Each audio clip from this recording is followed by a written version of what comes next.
Good morning, Miss Baha. Alright, so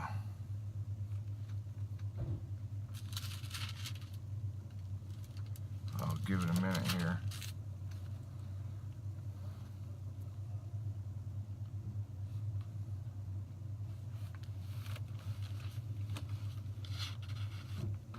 So I hope that everybody enjoyed 2 Men in the Torah last night.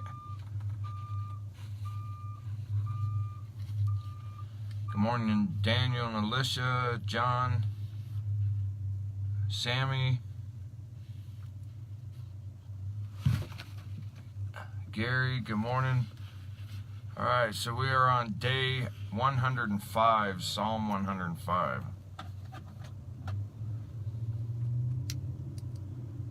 Get my old man reading glasses on here.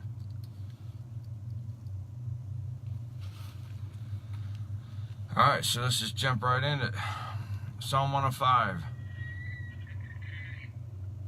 Oh, give thanks to Yehovah, call upon his name, make known his deeds among the peoples. You know, that's something that we have to, I'm going to just pause right there real quick. Right out the gate. Do you do that?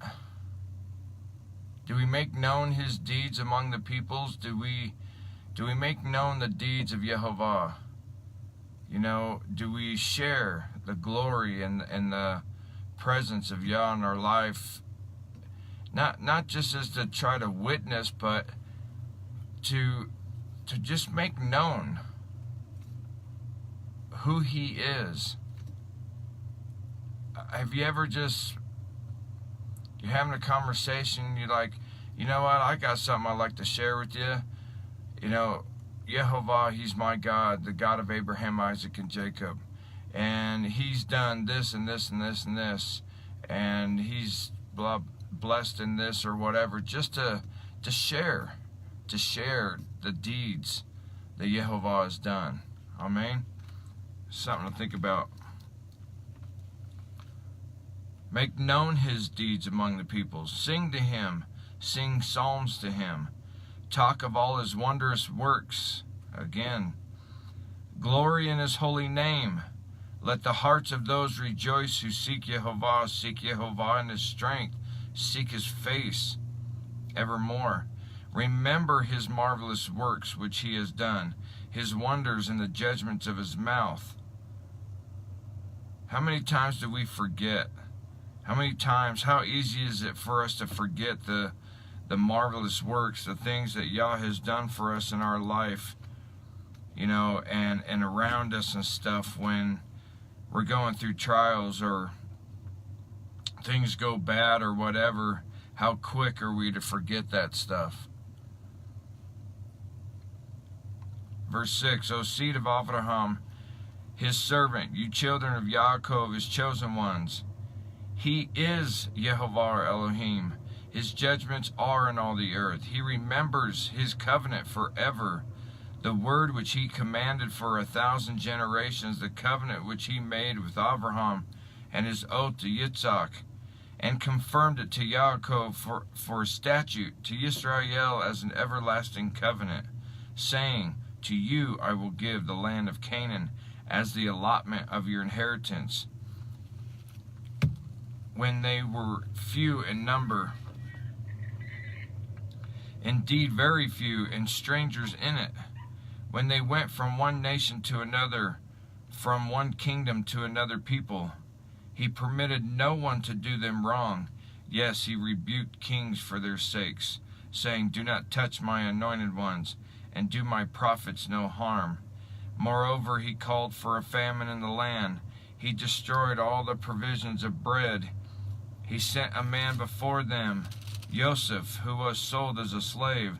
They hurt his feet with fetters. He was laid in irons until the time that his word came to pass.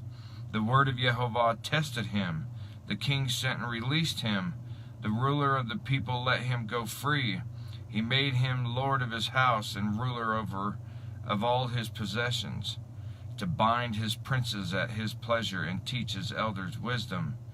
Yisrael also came into Egypt, and Yaakov dwelt in the land of Ham. He increased his people greatly and made them stronger than their enemies. He turned their hearts to hate his people, to deal craftily with his servants. He sent Moshe his servant and Aharon, whom he had chosen. They performed his signs among them, and wonders in the land of Ham. He sent darkness and made it dark, and they did not rebel against his word. He turned their waters into blood and killed their fish. Their land abounded with frogs, even in the chambers of their kings. He spoke, and there came swarms of flies and lice in all their territory. He gave them hail for rain and flaming fire in their land. He struck their vines also in their fig trees and splintered the trees of their territory. He spoke, and locusts came, young locusts without number, and ate up all the vegetation in their land, and devoured the fruit of their ground. He also destroyed all the firstborn in their land, the first of all their strength. He also brought them out with silver and gold, and there was none feeble among his tribes. Egypt was glad when they departed, for the fear of them had fallen upon them. He spread a cloud for a covering, and fire to give light in the night. The people asked, and he brought quail, and satisfied them with the bread of heaven. He opened the rock, and water gushed out. It ran in the dry places like a river, for he remembered his holy promise, and Abraham his servant. He brought out his people with joy, his chosen ones with gladness. He gave them the lands of the Gentiles, and they inherited the labor of the nations, that they might observe his statutes and keep his laws. Praise Yehovah. Yeah, buddy. Man.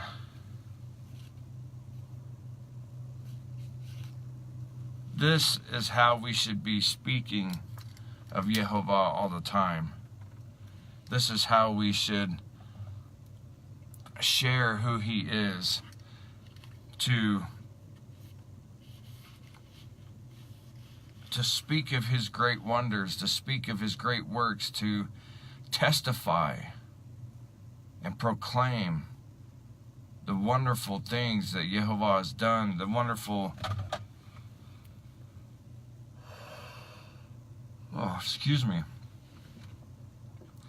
the wonderful things that he has done and given to each and every one of us. I mean, our own Egypt, so to speak, our own Sodom and Gomorrahs that he has delivered us out of and taken us away from. Each one of us delivered from different things, from anywhere from drug addictions to those who have been delivered from homosexuality, or maybe one of you have been used to serve another god. You came from another religion. You served false gods. You know, whatever the case may be, we need to always be proclaiming the great works of Yehovah that he has done. Amen. Not only from what Scripture says, and reminding the world and reminding those around us who Yehovah is, what he did from days of old, to delivering Israel out of Egypt, to everything pointing and leading to what it means, which is our salvation, Yeshua, but also in our own life, that we speak of his great deeds that he's done in us, knowing that when we look back at our life, there's no way we came out of that except it was by the hand of Yehovah, except that it was by his hand. I know so many times that I should be dead. I mean, when I look back on my life and I think about the kind of stuff that I would do, the kind of stuff I got involved in, the kind of people that I got involved in, and everything else, I shouldn't be alive today.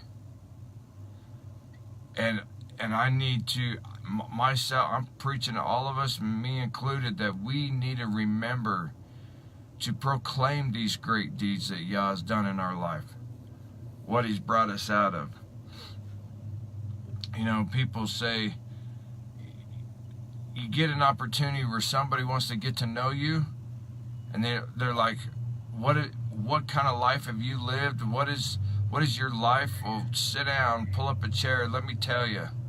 because I'm going to tell you a wonderful story about a God of all creation who delivered me out of this and this and that and all of this, and you proclaim these things and you speak of these things. We're supposed to paint this picture of this awesome God, the one and only true God, and share him with all the world. It's not just about going and saying, hey, you need to believe in Yehovah, Yeshua, and be saved and stop sinning. We need to tell them why. We need to explain to them why. We need to share with them why. And one of the ways that we do that is to share this amazing story of what he's done from Scripture and what he's done in your life. And say, this is who I serve. This is who he is. This is the mighty El Shaddai. This is the great God of heaven and earth. The one who gives us all breath every day, gives us permission to wake up and see a new day. Amen? This is what we need to do, Mishpachah. And if we don't do that, we need to start today. We need to start right away in proclaiming the great works of Yehovah in our life. So as you go about the day today, read that chapter again. Get filled with what it's saying. Realize how you need to be a part of that in your walk, in your life, to share with others, to give them. You know how you hear an awesome story, somebody who tells a good story, and you just hear this great story and you're just enraptured by the story. You just want to hear the whole story. You just sit there and just, man, you're hanging on every word. Tell people that story of Yehovah so that they too hang on every word, and they will be like, I want that. I want to have a story like that. And then you can share with them what it is to have Yehovah in their life. It's a great way to bring people to him. Amen. So, Mishpachah, may you be blessed. May your life proclaim his mighty works today. And may everything that we say and do today bring honor and glory to his name and not profane his name. Amen. I love y'all, Mishpachah. Most of all, Yah loves you. Shalom, shalom.